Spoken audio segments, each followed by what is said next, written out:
Hello and welcome to the Voices of the Vic podcast with me, Ben Aiton, and Mike Duffy. We're back for another episode, and we are back to discuss Watford's 1-1 draw at St Andrews in the Championship, away to Birmingham City.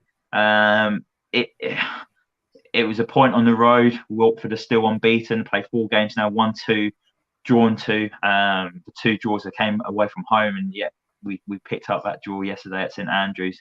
But me and Mike are going to get our teeth into the performance, the standouts, and I think it's been quite a quiet day as well, Watford news-wise. So not much else to talk about, really. Only joking. Massive news breaking today about our young Brazilian striker, Joao Pedro. I would say being linked with a move to Newcastle United, but it looks very, very likely that he is on his way to Newcastle United. There's mixed reports coming out at the moment, but me and Mike will talk about Joao Pedro after we've done our review against about the Birmingham City result, because that's what we was planning to do. And then the Joao Pedro news broke during the day, so we'll slot that in towards the end. So if you're watching on YouTube and you've got any questions about Joao Pedro, we'll see it pop up, but we'll come back to that later on if you don't mind. So yeah, first things first, Mike. I saw you yesterday. We both attended the game, our first Voices of the Vic away day together. We've done many away days before, but our first official Voices of the Vic away day. Enjoy it, mate. Yeah, my voice is a bit hoarse this morning. Today, sorry. Completely lost it last night. I rang the missus just before I sort of slumped into bed, and my voice was completely gone, and I woke up a bit sore-headed this morning. So, yeah, enjoyed it. Nice local one for me. Saw a few old faces that I hadn't seen for a while, so it was nice to see everyone. Just a shame we couldn't get 3 points, but as you said at the top there, Ben, still not lost. A point on the road, we're averaging 2 points a game, and that sort of form will get you up. So, all in all, a decent day yesterday. Yeah, really enjoyable day. My first away game for 2.5 years, so I was so looking forward to it. Got the buzz back, and I want to do so many more again. Before COVID and my daughter and getting married, I used to do probably about 10 away days a season, and it was so hard not to do any for about 2.5 years. But yeah, I've got the bug back now, mate, and hopefully many more will come this season. Just don't tell the missus. Luckily, she's out tonight as well, so she's not going to listen in on this unless she watches or listens to this back. But I must say as well, before we get into the Birmingham City review as well, if there's a possibility I might have to dart off, and if I do dart off, don't worry, everything's all right. Just I'm in the house on my own with my daughter, and I've only just managed to get her to sleep. That's why we're recording at 7:40. I bet a few of you is thinking, why are they recording at 7:40? She's got such a strict routine, and it's so hit and miss sometimes. So if I dart off, Mike's going to carry on. He'll ask for questions, whatever. So you guys help him out. But yeah, hopefully I'll be back. But fingers crossed she stays asleep. I've managed to get her to sleep. So go, Dad. But yeah, straight into it. So Watford picked up a point on the road at St Andrews yesterday, 1-1 draw. The team news was Watford went with a 3-4-1-2 formation. Daniel Batman in goal, Christian Cavaselli, Sirielta, Craig Cathcart, Mario Gaspar, Edu Kuyembe, Hamza Chowdhury, Ken Sema, Yasser Espria, Vacuum Bayo, and Joao Pedro. I was going to say, was there any shocks looking at that team news, Mike? But obviously, the moment that team news went off, everyone got that notification. Everyone was like, where's Ismail Assar? What's going on with Ismail Assar? So would that be the only worry that you saw in that starting lineup, or the only change that you was a bit unsure about? Because we was talking before the game and I said to a few people, I heard before the team news was announced that he was genuinely injured. So I wasn't concerned when I did see him missing. And then Watford came out after and said that he was carrying a knock because he was substituted in that second half against Burnley quite early on. So Mike, was that the only worry from that team news, that Ismail Assar was in it? And what was your thoughts behind that? Yeah, a bit like yourself. We was in the pub beforehand, and I met Sam from WD18, and he told me, he says the news is that SAR's injured and not going to play tonight. And obviously, on the day yesterday, the links of Crystal Palace had come up. So you sort of putting 2 and 2 together and possibly getting 5. But it does sound like he was genuinely carrying a knock, as you say. So, yeah, of course, to have a player like Ismail Assar missing, it's going to be a massive blow. I feel like he would have been a really good outlet to have. You know, Birmingham were playing a lot of young kids, and I think their right back that was playing last night was fresh in the squad, and it was his first full game for him. So he'd have had an absolute nightmare possibly against Ismail Assar, or it would have been good to see Ismail Assar go up against someone like that, and I think we would have took advantage of it in that respect. But yeah, other than that, I was a bit surprised to see Asprilla starting in that what I would say is the number 10 role that he was starting in. I wasn't expecting Cleverley to play because of the injury he picked up against Burnley, but I was perhaps maybe expecting Gosling to fill in instead of Cleverley. And obviously we knew that Kamara was suspended, so to see Ken drop back to where he was before, not a problem. And to be honest, I think Ken had a very, very good game.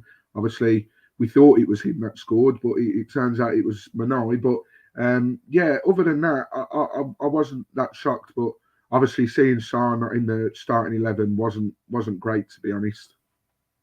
Yeah, Joe Thomas, good friend of the podcast, just came up and said that Sarr was withdrawn as more of a precaution due to the interest from Palace. So I strongly believe that as well. I do think that he was carrying a knock, and also that the rumours were probably behind the scenes that Palace were very seriously interested in him as well. So it was maybe both of them that Watford didn't want to risk him due to injury, and also because they want to wrap in cotton wool in case this does materialise with Crystal Palace.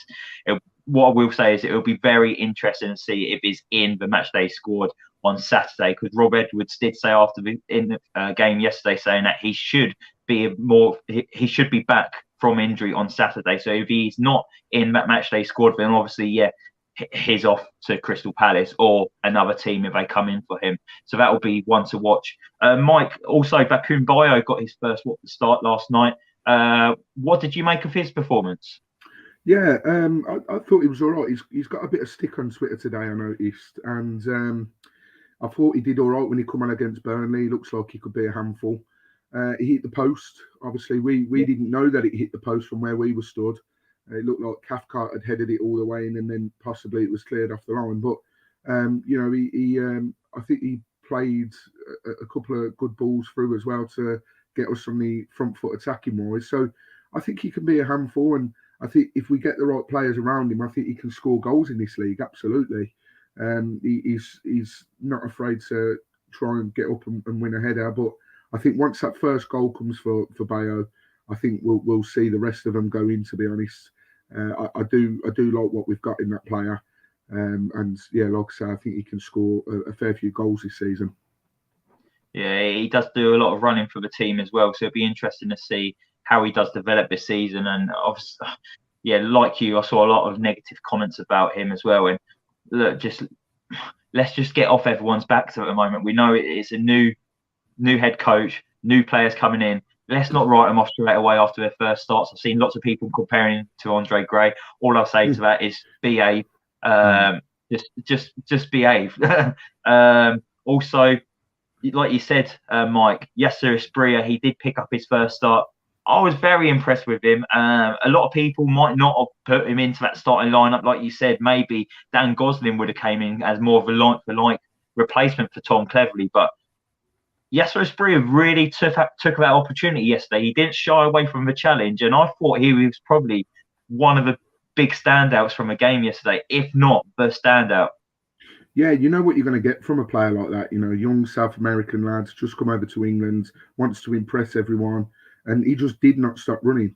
And I think, you know, there are tweaks to his game which can be sort of perfected, and that will come with time. That will come with playing more games in the English league. But from what we've seen already, a real live wire, and he's another one. I don't think it will long before he starts creating more goals and he starts scoring more goals himself. And I don't know whether it's because of the actual physical comparison or what, but he does really remind me of when Ashley Young broke onto the scene at Watford.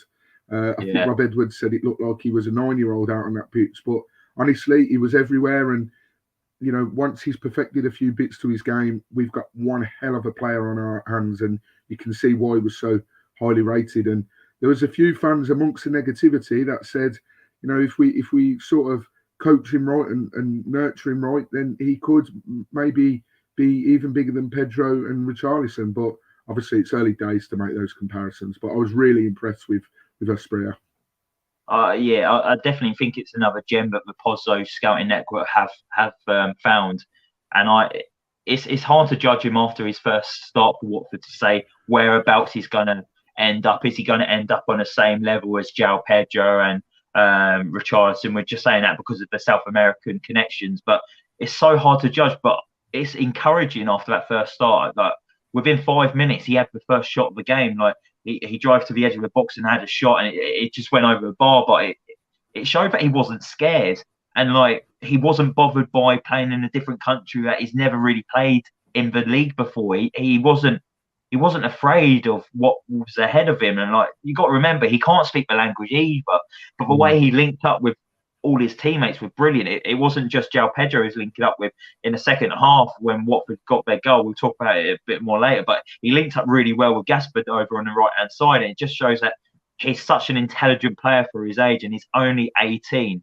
We've got to remember that we had Joao Pedro at like the age of 18 as well, and we've seen how he's grown and developed, and the ceiling's so high for Joao Pedro where he can go. But I think it's exactly the same for Yasser Asprilla, isn't it, Mike? Yeah, absolutely. And as we say, if we can nurture him and coach him right, like we haven't really been able to with Joao Pedro. He's played under some head coaches who haven't really had the chance to coach him as a player and sort of aid his development until we've got Rob Edwards now, who's known for his coaching with youth players. To have Rob Edwards in place now, hopefully for a few years, that will only benefit Asprilla. And like we say, the more he plays in the English league, he's a young lad. He's got no fear. He's just come over here and he wants to play football and he wants to wow the crowd. And you can see that. And I trust that Rob Edwards is the right man to coach him and use him, as and when we need to, because it's a long old season in the Championship. And I said at the start of the season, I did wonder if he was going to be more a bit part player that comes on towards the end of games to try and unlock some tired defences. But he got his start yesterday, and I think he did Rob Edwards very proud, paid him back for giving him his first opportunity. And I wouldn't take him out against Preston. No way. Nah, not at all. I think he warrants another start, and fair play to him. But yeah, we were just saying he had the first shot of the game 5 minutes in. It was 19 minutes on the clock when Birmingham City actually took the lead. And you were saying before the game, during the game, we're going to lose this. We're going to lose this 1-0, boys. And I was like, fuck's sake, typical might be negative. But I think you was just feeling like that because obviously your connections to Birmingham and that, and all your mates supporting Birmingham as well. But that goal went in, and it was a kick in the stomachs, wasn't it? It was a shot from George Hall right-footed into the bottom corner. Really poor goal to concede on Watford's side. I've seen lots of people blame Cabaselli for it. I think he could have done a lot better, but equally, I don't think he was the only one to blame. Like, where was the midfield to trap that run into a box as well? Who was picking up that run? It was terrible. So I'm not putting all blames on Cabaselli. He could have done a lot better, but where was the midfield? Where was the protection? Because if the protection was there, that wouldn't have ended up in the back of the net. What do you reckon on that goal, Mike? Yeah, really disappointing one to concede, as you said. That's that George Hall that scored it. That's his first professional goal at this level. Well, obviously, because it's his first professional goal. But he's been tipped to go to Leeds, so he's a player that they highly rate. But he shouldn't have had the time or space, and it's so easy to avoid. It was very much actually like the Cleverley goal that we scored against Burnley. It was a quick throw in, caught us out. Hogan pulled it back. It missed his intentional target, and there was George Hall just to sweep it in. And like you say, really avoidable. The quick throw, we could have been on that a lot quicker. The cutback, we could have been on that a lot quicker. So, yes, let's not pin the blame on one particular player. I think there were various players that should have been quicker in reacting to it. So, disappointing to concede it. And, yeah, as you said, I went on Blues Focus Pod and said they were going to win it 1-0. I was speaking to a couple of my Blues mates in the pub before, said to them it's going to be 1-0. Was speaking to Blues fans on the way to the ground, told them it was going to be 1-0. I just thought that it was written in the stars for Deeney to score, but I also did think that if they got a penalty, Bachmann is the only goalkeeper that would save Troy's penalty. But luckily, we never found out. But disappointing to go 1-0 down, because no matter who you go 1-0 down against, you always feel like it's a bit of an uphill battle. It was a bit of a scrappy game anyway. They were really, really hard to break down. So the fact that we then went 1-0 down when we were struggling to sort of find pockets of space in behind them was even more infuriating, because you sort of felt like, yes, it was early on, but we're going to have to really try and break them down for the majority of the match. Are we going to have time to find the equaliser? Because they were really tough to break down, and credit to John Eustace for what he's doing there. Yeah, no, 100%. He got the best out of his boys last night, and that's probably the best performance Birmingham have put in this season. The other performances have been really below par against Cardiff City and against that team up the M1. But Watford did try to get back into the game. They had a good opportunity with Bakum Bio, where I think he kind of rushed his header and it went wide. And I thought he probably had a bit more time to actually get a better connection on that at the near post. Then obviously we saw the little lovely chip by Joao Pedro over the top of the Birmingham defenders to set Mario Gaspar away, and Gaspar gets to it, slots it past the keeper, but then I think it was Sanderson cleared it off the line. There was stills on Twitter and everything showing how close it was with millimeters. I've seen people saying, "Oh, if it was VAR, it would have been given." It wouldn't have been given because the ball didn't cross the line. But it was so close, Mike, and it was good to see Mario Gaspar getting that far forward, wasn't it? Like I know I wasn't his biggest fan yesterday, and football's great with opinions and that, and I've seen people say that Gaspar's performance was good. Other people say it wasn't that great, but I personally thought first half he could have done a lot better going forward. He got in the right areas. What I didn't like is the lack of pace, and I should have expected that with his age. I'm still expecting a right wing back like Kiko who would bomb forward and do the all overlaps. But we're not going to get that from Mario Gaspar. It's more about positioning wise, isn't it? And getting in the right positions at the right time. Maybe we'll take that extra touch for him to get into the right position.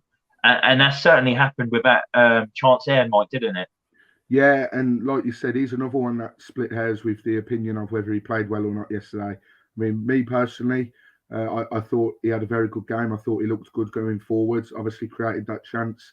I believe it was his cross/shot that sort of opened it up for Ken Sema to go and have the shot, which went in. So, you know, the fact that he was marauding down that side every time. He was up against a young lad as well, so he was never going to have the beating of pace against him. But as you say, when you've had someone like Kiko to compare him to, the partnership that Kiko and Shah had was on a different level. You know, we used to talk about it loads on the podcast. So to then go from that to a bit of a veteran in the game, if you like, we're not going to see the burst of pace that Kiko had. We're not going to see the overlapping all the time. And like you say, he's a lot more experienced head. So he can probably make up for it in areas that Kiko couldn't have. But I think overall he had a decent game yesterday. I still think we could benefit with getting a right wing back in. A little bit disappointed that the Laird deal didn't go through and he's now gone to QPR. But I certainly wouldn't turn my nose up at another right wing back coming through. I think it would sort of ease a lot of pressure on Gaspar's shoulders as well, because he's not got the legs, as you say, to be playing right wing back week in, week out. Yeah. I liked the look of Hongbo when he come on. So possibly is he someone we could see sort of playing that position and do that role? I think absolutely he could do. But yeah, I think overall Gaspar had a decent game yesterday. I was impressed. Yeah, I thought he got much better in the second half. I really liked how he played second half.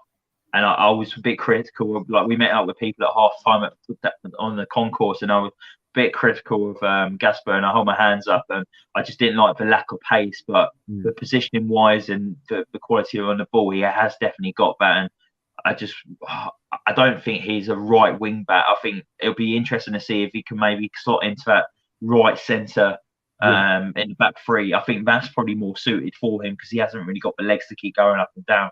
But it'd be interesting to see.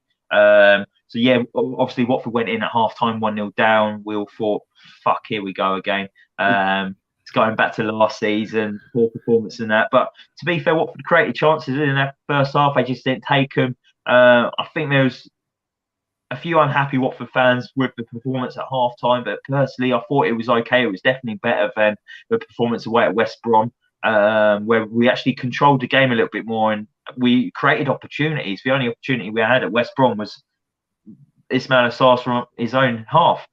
So at half time, few people were asking for substitutions. They're surprised that there was no substitutions made at half time.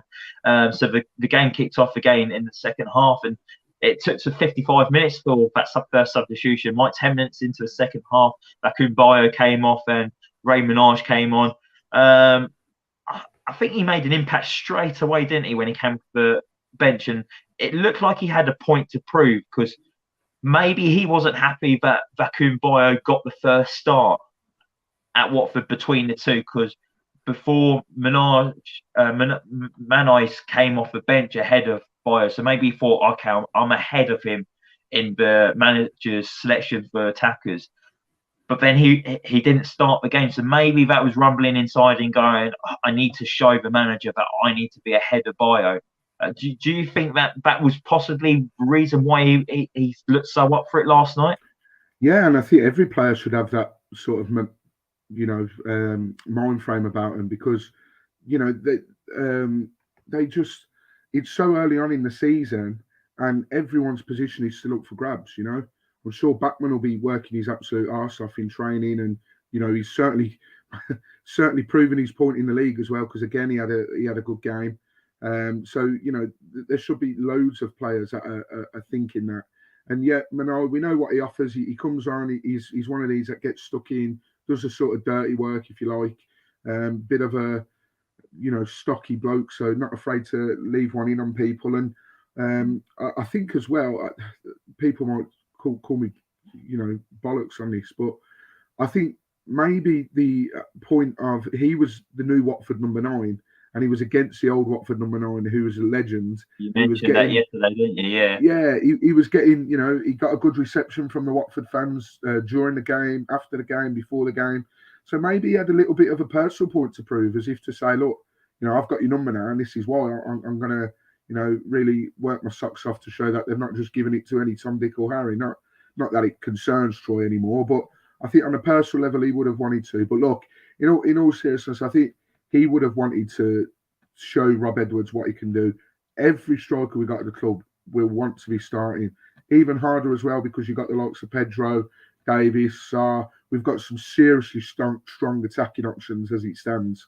So everyone, any chance they will get, like footballers should do at any level, want to show what they can do. And as you said, he made an impact straight away. I think we sort of created a half chance from it and got a shot away. I don't think it did much, but he ended up getting the goal. We obviously thought it was Ken Semmer at the time. We didn't really care who it was. It went in and we went absolutely ballistic. But on the replay, it clearly shows that he got a foot in. And a lot of people will be like, well, I saw someone on Twitter earlier actually say, why is everyone going so mad about Manai? All he did was he got a little flick on and everyone's saying he's the best player in the world. No one's saying he's the best player in the world, but as a striker, that's what you want to see from his strikers. You want to see, sticking his leg out like that, getting a little flick. If he hadn't have done that for a winner, that could have been going wide. You need to be alert in the box all the time as a striker, and that's what he did, and he got the equaliser for us. Well, when you look at that, because obviously no one really questioned that Manai scored the goal until he put to tweet a post out on Instagram claiming his first goal for Watford, and then Ken Semmers left the old eye emojis underneath going, are you sure? But Ken knows that it was Manai's goal, and then Watford released a video on Twitter, didn't they? And you can see from an angle, you can even hear the connection. Yeah. But Manai does change the direction of the ball very slightly as well. And when you look at the angle as well, you can see 2 Birmingham players behind Manai.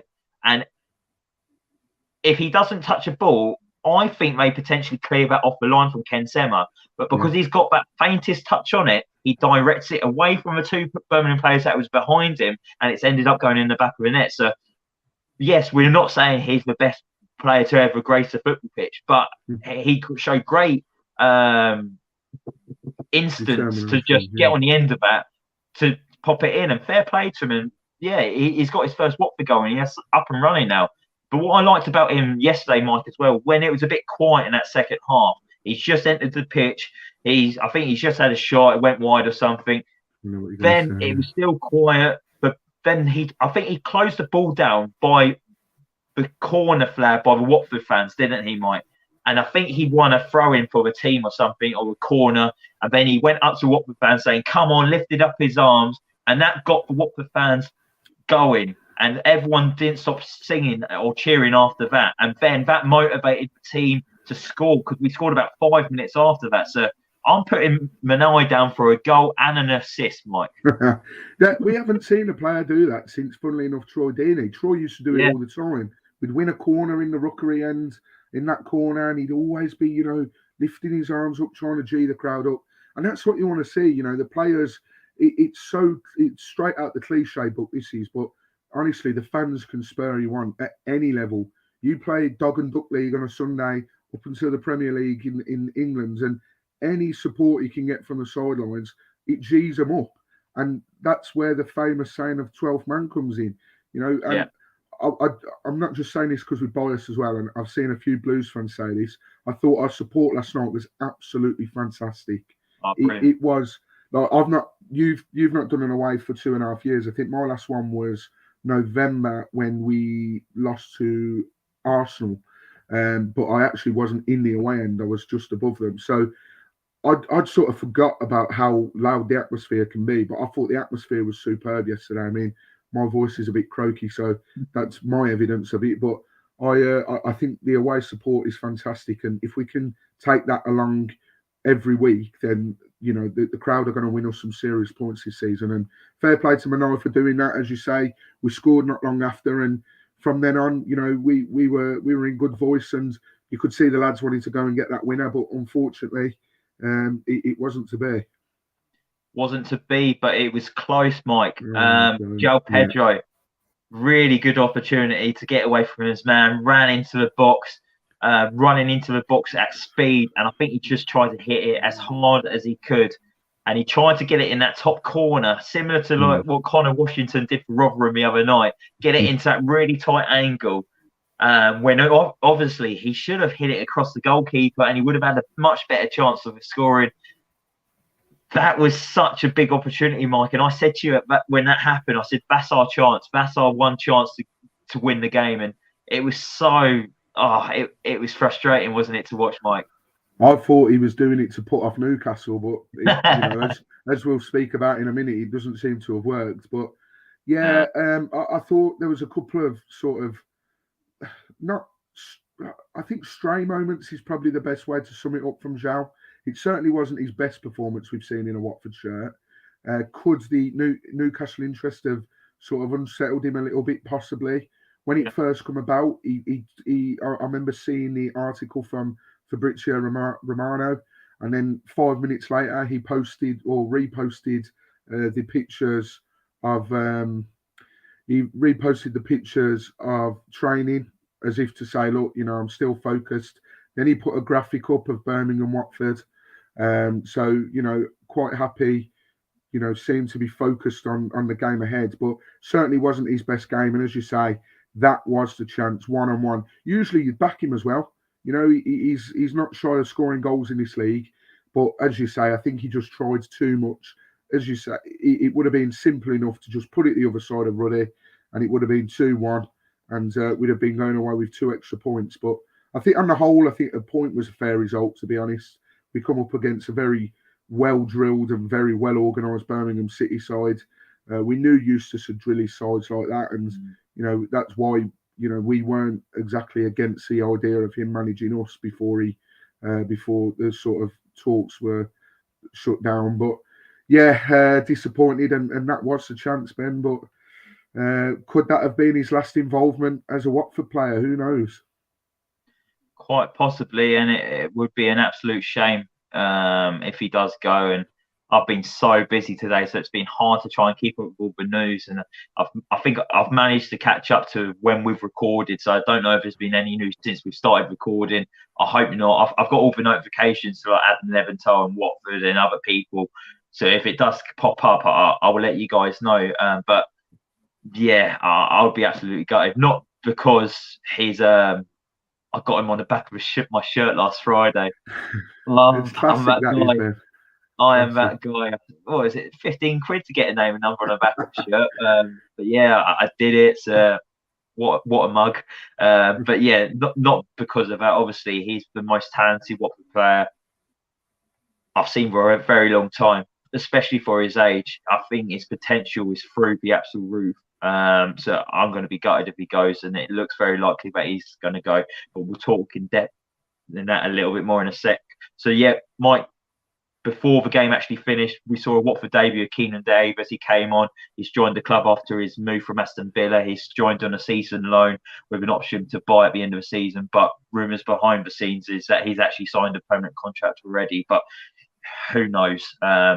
We'll see what happens and we'll develop from this story. But I think he touched the ball once. It went out of play, but it was under pressure when it went out of play. So, but he also came on at the same time as Joseph Hungbo, and Joseph Hungbo was impressive, I thought. Yes, it was only 5-minute cameo, but he did enough in that 5 minutes to show to me that he deserves a spot on that bench for the rest of the season, because I thought he was brilliant. He wasn't scared. He was running at players at pace. He won a free kick in a dangerous area for Watford as well. Mike, impressed with Joseph Hungbo yesterday? Yeah, I think so. I'm surprised it's taken this long to see him.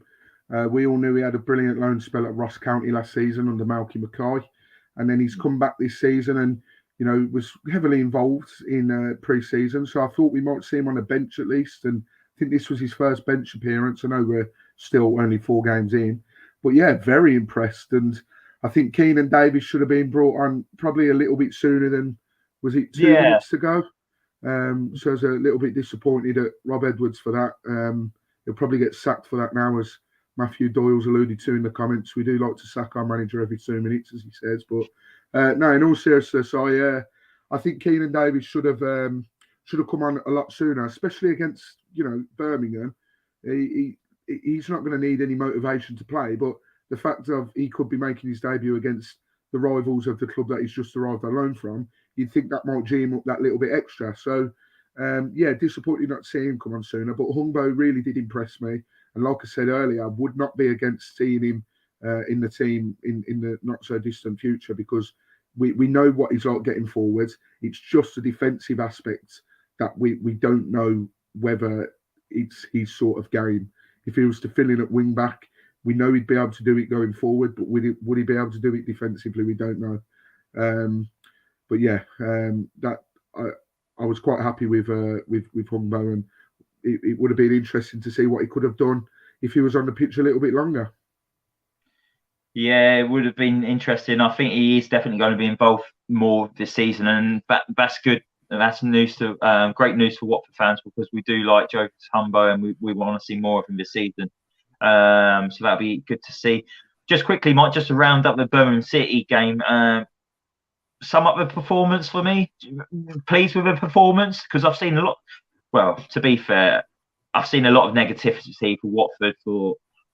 It's been months, hasn't it? And it's doing my head in. But last night again, I don't know if it's because Watford fans expected us to beat Birmingham City because their performances have been poor, and Watford fans thought we could just turn up and get 3 points.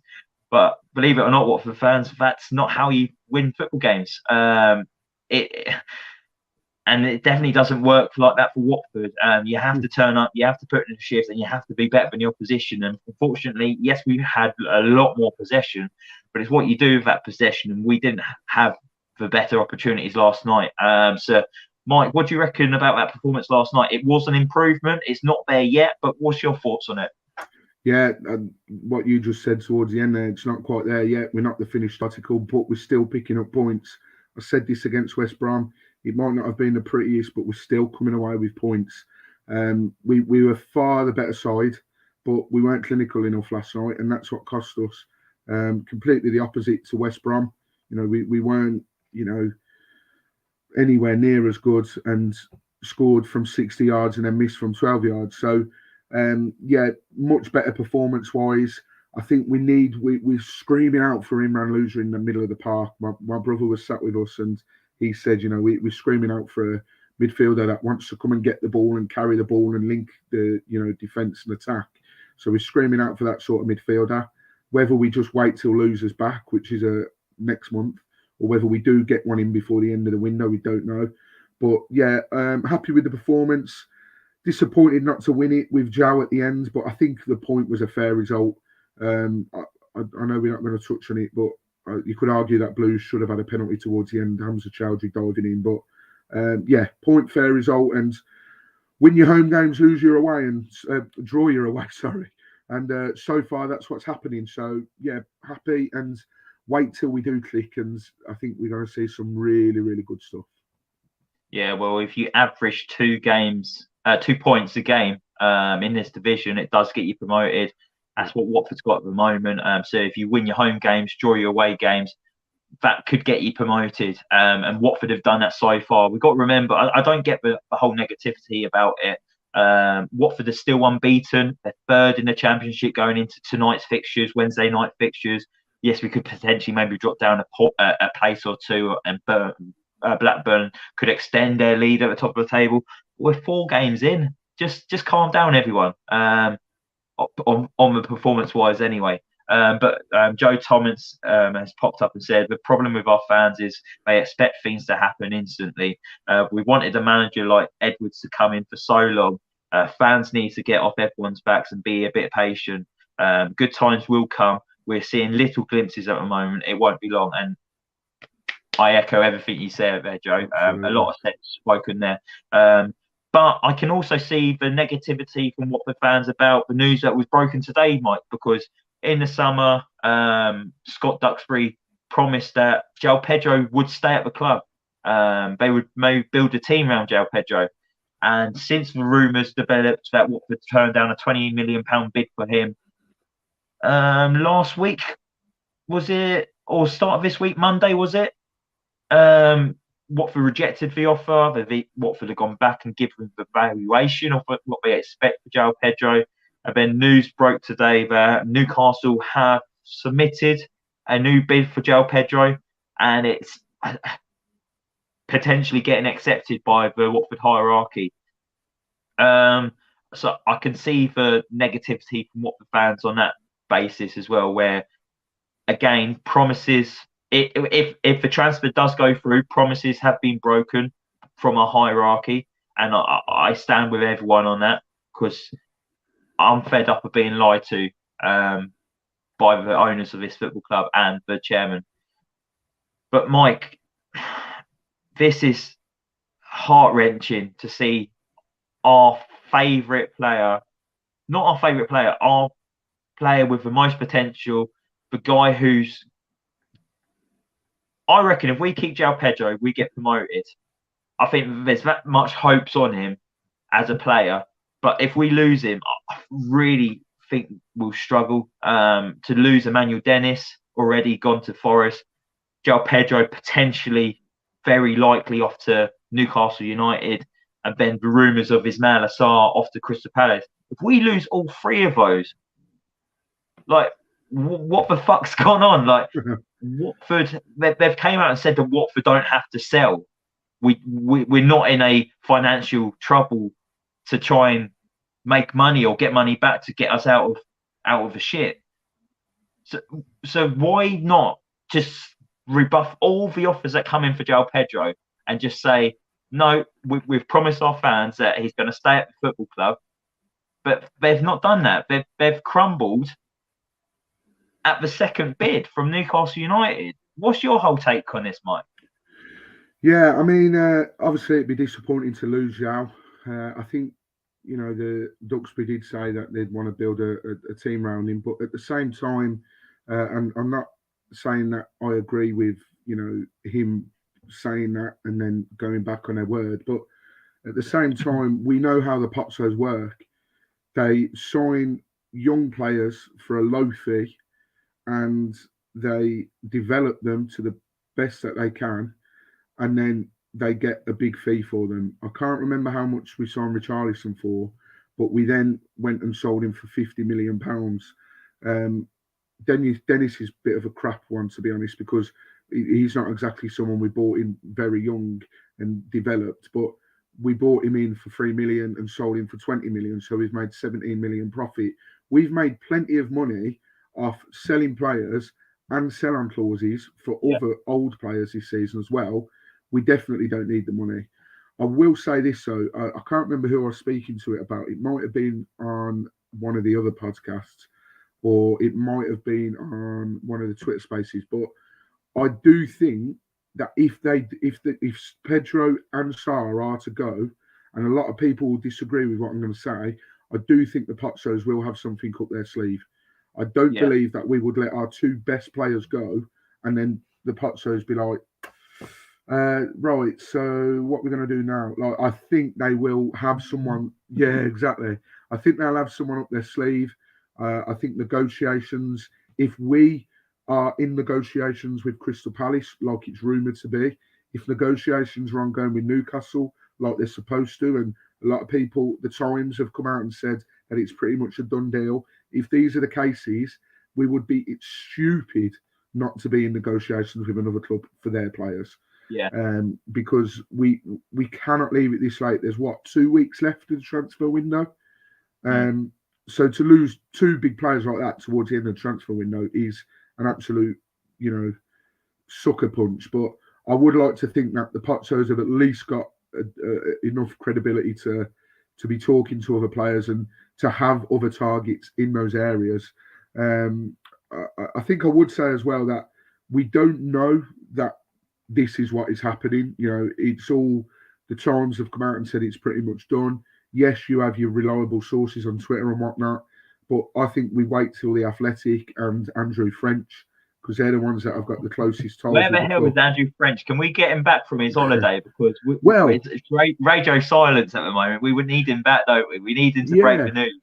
He said to someone the other day, someone said exactly what you just said on Twitter, and he said that the only reason he's not been replying is they deal with facts.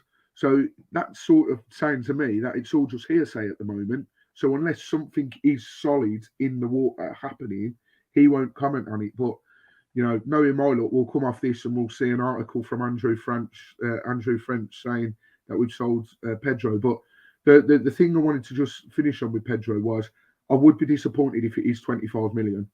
I said a couple of weeks ago that I think Pedro can go on to bigger and better things than Richarlison.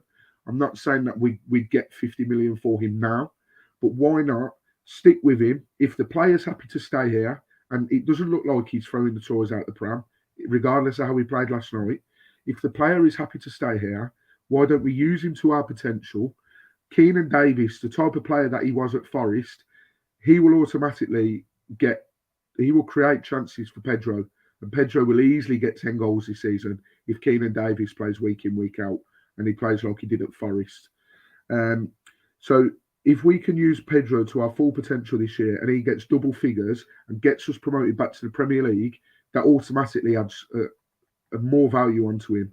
So I'd be really disappointed if it was 25 or 30 million that we get for Pedro. I had a Blues fan messaging me yesterday, just talking about the game, and he said, I don't rate that Pedro. I don't think he's worth 25 million. And I says, well, if you're judging it off that one game, then yeah, fair enough. But this guy is going places. He will play for a top 16. Mark my words. And people can screen record this and send it to me. I don't care in the future. I think it will happen. I think he's a waiting Brazilian international, mate. And I think he'll end up going to a World Cup to play for them and win competitions with Brazil as well. I think really highly of him. Just quickly on a couple of points that you made. Like you're saying, I think the Pozzos could have a plan. I do agree as well. Look at the example of Emmanuel Dennis. Emmanuel Dennis, they knew there was interest in Emmanuel Dennis. They knew they had a plan on if Emmanuel Dennis does move, who are we going to target to bring in? And before Emmanuel Dennis even left the building, Keenan Davis was having his medical at Watford on the Friday of the Burnley game, having chats. And then he was announced on a Saturday before Emmanuel Dennis even left the football club. And then Emmanuel Dennis got announced as a Forest player Saturday evening in that tacky old club or something with all the laser beams flying around. And I do think that they've got a plan for Ismaila Sarr as well. I think they've got a player lined up to bring in if a suitable offer comes in for Ismaila Sarr. I just pray to hope. I hope that they've covered this with Joao Pedro. I hope they've not been silly where they think, we rate Joao Pedro, but I don't think we're going to get any offers for him yet. I think maybe we're thinking maybe we might get offers at the end of the season after a good season at Watford. I just hope they have put plans in place already for him, because we all saw the potential with Joao Pedro. I think a few weeks ago he was linked with a move over to Benfica or something over in Portugal. So there is teams out there in the world that know of Joao Pedro and know what his potential is. So hopefully there's a plan. If he does go, they'll look to bring people in. Like we've seen a list of Watford players before of who they might target to bring in, like striker-wise and proven championship players like Peru at Swansea City, or Lucas Joao and players like that. So there could quite possibly be a player lined up, and we're just going to have to wait and see, really. Also, another one about Joao Pedro before we move on as well, and I've seen Joe Thomas's comment as well, and I'll read it out in a sec. Do you think that Gino and Scott have seen this offer from Newcastle United and think we're going to make a big profit on this, and in the back of their heads they're regretting not cashing in on players before and then lost market value on players for the likes of Etienne Capoue, Ismail Assar in this season in the Premier League, Deulofeu, the list goes on, Decore as well. Do you reckon that's playing in the back of their head, thinking we can't afford to lose market value on players? Possibly, but I think at the same time they've been in the football game long enough to know that this happens. You never know how a player's going to, pan out. And on the flip side of that, to play devil's advocate, they would have sold players for more than they're worth. We would have got a lot more money for players that then would have gone on to do absolutely horrendously. So I think it works both ways, and I think they'll know about that. I think they know the potential that Joao Pedro has got. The fact that he's still so young as well, this is why I just can't understand why we'd accept 25 million or 30 million. I just think it's not what I'd expect, and there might be other fans watching this. I don't know why, but there might be other fans watching this thinking, "Well, hang on a minute, like you're Watford, you're playing in the Championship, and you're saying you wouldn't take 25 or 30 million for your striker." No, I wouldn't. Not Joao Pedro, not with where he's going to go. I just think that it'd be a real shame to lose him, and we 100% need to get someone in, because the attacking options we got at the moment alone aren't enough to cover his loss. So I don't think Davis will chip in. He'll chip in with the odd goal. He only got 5 goals at Forest. I don't think he'll reach double figures, but he will be a key part to creating chances. And unfortunately, if we've not got players like Joao Pedro, we're going to struggle to put those chances away. But yeah, I'd like to think that the Pozzos will have a bit more sense in terms of how much they can get for him. Like I say, they like to bring them in cheap and then sell them off for big sort of fees. And I don't think 30 million or 25 really touches the edges for Joao Pedro. Yeah, just quickly, last thing, what we'll say about Joao Pedro, and that you saying about you wouldn't accept those kind of offers. In your head, what kind of offer would you accept for Joao Pedro? Not saying this is going in your back pocket, but if you was Mr. Gino Pozzo and Scott Duxbury, and yes, they've promised that Joao Pedro will stay, but sometimes there is an offer too good to turn down. What would that offer be for you? Because in my head, I think 40 million. I think that's a fair price. That's if I was Gino and Scott and I had an offer of 40 million for Joao Pedro for one player, 40 million, I would accept that. What do you reckon, Mike? 100%. I was going to say that 40 million. And people might watch back and laugh at us and say, "Did you see those guys on Voices Of The Vic saying 40 million for Pedro? I want what they're drinking." But honestly, I just think he's got that much potential. 40 million for me. And people will see why in years, because I do genuinely think he's 20 going to years old as well. Yeah. Well, yeah, that's mine and Mike's take on the Joao Pedro situation. let us know your thoughts below on Joao Pedro as well, with everyone watching on YouTube. Joe Thomas says that the issue with Pedro is that it's not just his forward play that we rely on. It's the way he drops back into midfield, creates things from there, and also puts in a foot to stop teams attacking. If we lose him, we aren't going to get a player that is as good as him, in my opinion, and it's a heartbreaker. And yeah, the work rate, the willingness to get back, for the defensive work that he does, for ball carrying, for creating opportunities, getting in the right places at the right time, scoring on the opening day against Sheffield United. 20 years old. What a player he is. And it's such a shame to see him move on from Watford. But who knows? It's not officially done. Hopefully, this is all crap and he's going to feature at Preston, score a hat-trick. Be the first one to score a goal against Preston because they've not conceded a goal yet. I think they're the only team in Football League that haven't conceded in 4 games. So fair play to them. But yeah, maybe he might stick around just to stick one past them, just to be like, yeah, up yours, Ryan Lowe. But yeah, and then Joe Thomas has also said, well, you mentioned about losing value on players and what has been said for the club have turned down 25 million for Sarr, and the club are trying to break even with him rather than lose money on him. So it's not a done deal with him. I think if we get 32 million with some add-ons, he could go, but someone will pay that. So it'd be interesting to see what happens. But yeah, that's our take on Joao Pedro. Let's talk about some incomings, Mike. Very quickly before we wrap it up. I won't go into depth in this. I heard before we started recording that Courtney Howes of Aston Villa, the left-footed centre-back, we're all crying out for. He is potentially agreed a move with Watford, and it's a season-long loan with an option to buy. So similar to Keenan Davis and Hamza Chowdhury. So I don't know how reliable that news is, but I'm just saying that's what I've heard today. And it's been rumoured with Avan Lematov that Watford are in talks with him as well, and have been in talks with him for a while because he hasn't just came back from injury. So I think that's why there's been a delay in trying to get him over a door. So I was listening to a Twitter space last night, and one of the fans on there was going mental and kicking off, and he was like, why hasn't Rob Edwards brought in Courtney Howes? And it's like, of course, things like this does take a bit of time. Like the Premier League club has to be willing to let that player go. They've got to maybe bring in a player to replace that player.